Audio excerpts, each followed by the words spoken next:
Open with the most humiliating moment. At a lavish family celebration, the sister loudly humiliates the narrator in front of everyone. Maybe don't fill your plate. My sister laughed loud enough for the entire restaurant to hear.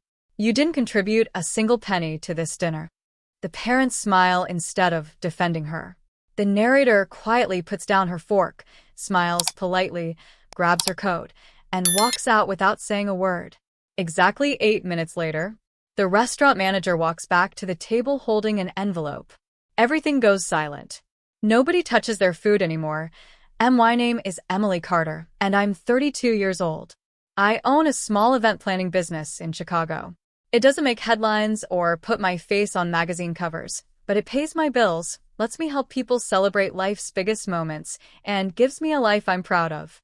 My younger sister, Madison, never saw it that way. According to her, success only counted if everyone could see it. She loved expensive handbags, luxury vacations, and posting photos that made strangers think she lived a perfect life. My parents admired everything she did, even when they quietly paid for most of it. I learned years ago that arguing about their favoritism changed nothing. If Madison interrupted me, they laughed. If she mocked my career, they called it harmless teasing. If I stayed silent, they praised me for being the mature one. Somehow, keeping the peace always became my responsibility. Still, they were my family. So when my parents announced they were celebrating their 35th wedding anniversary with a fancy dinner downtown, I cleared my schedule without hesitation. Madison insisted everyone in the family had to attend because, in her words, this is going to be a night people will remember forever. Something about the way she smiled when she said it made me uneasy. It wasn't excitement. It looked more like she was waiting for something. I brushed the feeling aside, picked out a simple red dress, wrapped their anniversary gift, and convinced myself I was imagining things. Looking back now, I realized the dinner was never the real reason they wanted me there. I was simply the evening's planned entertainment. The restaurant looked like something out of a wedding magazine. Crystal chandeliers reflected soft golden light across polished tables. Fresh white roses decorated every centerpiece, and a violinist played quietly in the corner while waiters carried elegant plates from table to table. My parents couldn't stop smiling. Madison spent more time taking pictures than talking, making sure every angle looked perfect before posting it online. For a moment, I actually believed the night might go smoothly. We ordered our meals, laughed about old family vacations, and listened to my father tell the same stories he'd told 100 times before. Even I relaxed a little. When the buffet opened, everyone stood and formed a line. I picked up a plate, added a small piece of roast chicken, some vegetables, and a spoonful of pasta. Before I could reach for a dinner roll, Madison's voice sliced through the room. "Whoa, Emily." Every conversation at our table stopped. She laughed loudly enough for nearby guests to turn around. "Don't fill your plate so much." I looked at her, confused. "What do you mean?" She shrugged dramatically. "You didn't contribute a penny to tonight's dinner. Maybe leave some food for the people who actually paid." A few relatives forced awkward smiles. Then my mother chuckled. "She's right," she said. "Real family helps cover the cost." Dad didn't say a single word. Instead, he looked down at his plate as if nothing had happened. The silence hurt more than Madison's words. I slowly placed the dinner roll back into the basket. I smiled, not because I was happy, but because I refused to give Madison the argument she seemed desperate for. "You know what?" I said quietly. "I hope all of you enjoy the evening." I set my plate on the serving table, picked up my coat, wished the waiter a pleasant night, and walked toward the exit. Not one person tried to stop me. They had no idea my leaving had just changed everything. The cool evening air hit my face as the restaurant doors closed behind me. For a few seconds, I simply stood there, not because I was angry, because I was disappointed. Madison's words echoed in my head. "You didn't contribute a penny." If only she knew. 3 months earlier, my father had called me late one evening. He sounded embarrassed. "Emily," he'd admitted quietly, "I wanted to give your mother a beautiful anniversary dinner, but everything is more expensive than I expected. I may have to cancel the reservation." I could hear the disappointment in his voice.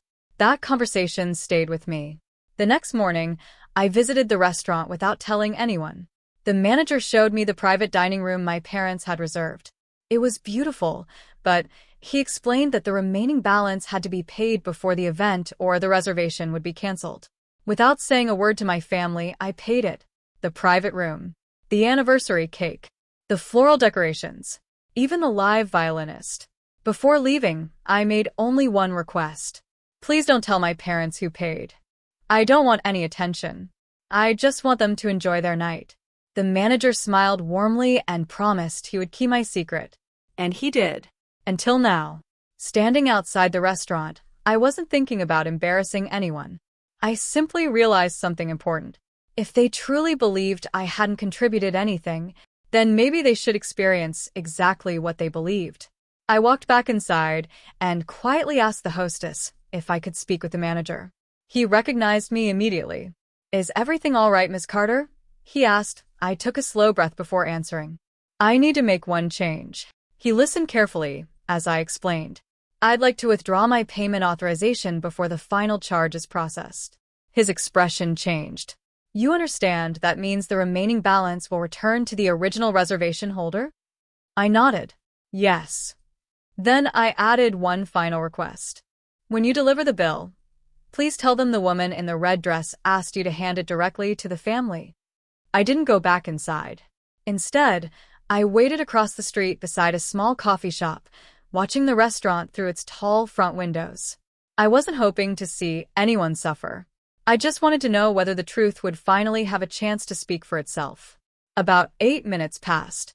Inside, everyone was laughing again. Madison lifted her phone for another group photo, while my father raised his glass in another anniversary toast. From where I stood, it looked like nothing had changed. Then the restaurant manager appeared. He wasn't carrying dessert. He held a dark leather folder and a sealed white envelope.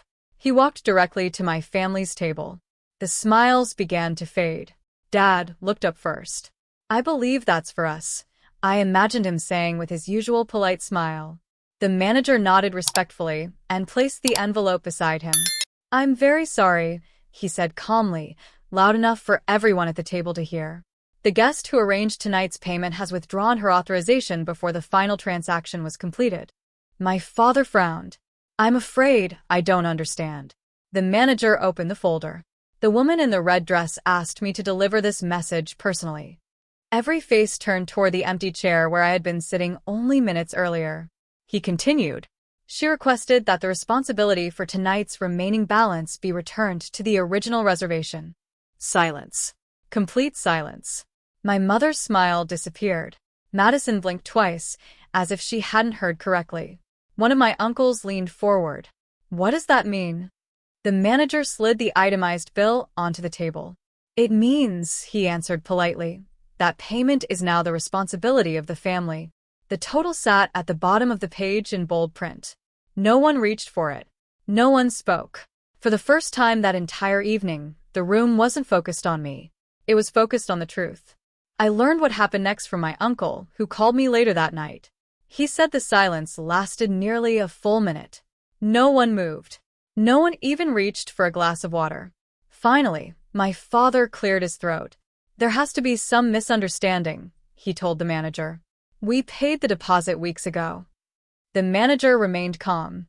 "Actually, sir, the deposit and every additional service were transferred to another guest shortly after the reservation was made." He opened the folder and carefully removed several printed receipts.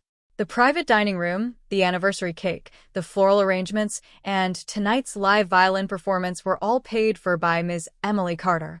My uncle said my mother's face lost all its color. Madison laughed nervously. "That's impossible," she insisted. "Emily never said anything." The manager gave a polite smile. "That was her request. She specifically asked us not to reveal her name because she wanted tonight to be a gift." No one at the table had an answer. The relatives who had laughed only minutes earlier slowly turned toward my parents. One aunt quietly asked, "So, the daughter you embarrassed is the one who made this evening possible?" My father lowered his eyes. He couldn't answer. Madison stared at the empty chair where I had been sitting, as if expecting me to walk back through the door. Instead, she was left with her own words echoing in her mind. "You didn't contribute a penny." Those words suddenly sounded much louder than they had before. Around them, nearby diners had noticed the awkward silence. A few people glanced toward the table before returning to their own meals. No one laughed anymore. For the first time in years, my family's embarrassment wasn't caused by me. It was caused by the truth they had created themselves. The next morning, my phone wouldn't stop ringing. First, it was my mother, then my father, then Madison. When I didn't answer, the text messages started. "Please let us explain. We made a terrible mistake. Can we meet?" For years, I had been expected to apologize just to keep the peace, even when I had done nothing wrong. This time was different. 2 days later, I finally agreed to meet them at a quiet cafe. No one argued. No one made excuses. My father looked older than I remembered. My mother's eyes were red from crying. Madison couldn't even look at me. After a long silence, I simply said, "Respect isn't something you earn by paying a bill. It's something you give to people you claim to love." No one had a response. I stood, wished them well, and walked away. For the first time in years, I wasn't walking away from my family. I was walking toward my own peace. 3 months have passed since that dinner, and my life is quieter than it's been in years. My parents are trying to rebuild our relationship, one honest conversation at a time. Madison even apologized, though trust takes much longer to repair than words. I forgave them, not because they deserved it, but because I deserved peace. I also learned something I'll never forget. The loudest revenge isn't shouting, proving people wrong, or embarrassing them. Sometimes, it's simply letting the truth arrive on its own. If this story touched you, please like, subscribe, and share your thoughts below.